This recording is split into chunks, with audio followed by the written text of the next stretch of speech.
Елімізде тас дәуірін нағыз ғылыми тұрда зерттеу 50-ші жылдардың екінші жартысынан басталған болатын. Қазақ ұлттық академиясының Шоқан Уәлиханов атындағы тарих, археология және этнография институтының қызметкері, тас дәуірінің маманы Хасан Алпысбаевтың жетекшілігімен 1957 жылға құрылған Қаратау отряды бұл жерде үлкен маңызды рөл атқарды. Жалпы Хасан Алпысбаев Павлодар облысы Баянауыл ауданында дүниеге келген. Ол ғалым, Қазақстан тас дәуірі археологиясының негізін салушы және ол Қазақстандағы алғаш археологтардың бірі болып табылады. Ол Қаратау өңірінен 200-ден астам тас дәуірінің тұрақтарын тауып, ғылыми айналымға енгізген.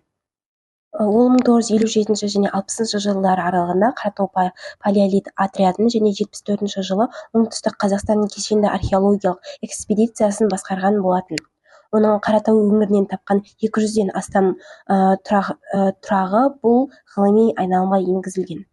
Ол 20 жылдан астам мерзімнің ішінде тас дәуірінің төменгі кезеңінен бастап, соңғы кезеңіне дейінгі мезгілдерді дәлелдейтін ескерткіштер тапты. Бұл жұмыстың нәтижесі оңтүстік Қазақстанның төменгі тас дәуірі атты монографиялық еңбегінде жарық көрген болатын.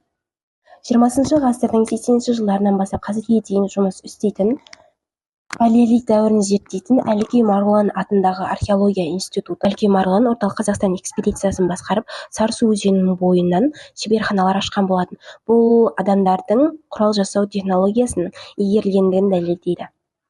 Сонымен қатар, Таймағанбетовтың жетекшілігімен Әл-Фараби атындағы Қазақ ұлттық университетінің ғалымдары біршама зерттеулер жүргізіліп келеді. Оның жетекшілігімен 2000 жылдардан бастап Әл-Фараби атындағы Қазақ ұлттық университетінде тмд елдерінің ішінде алғаш рет палеолит мұражайы ашылған болатын.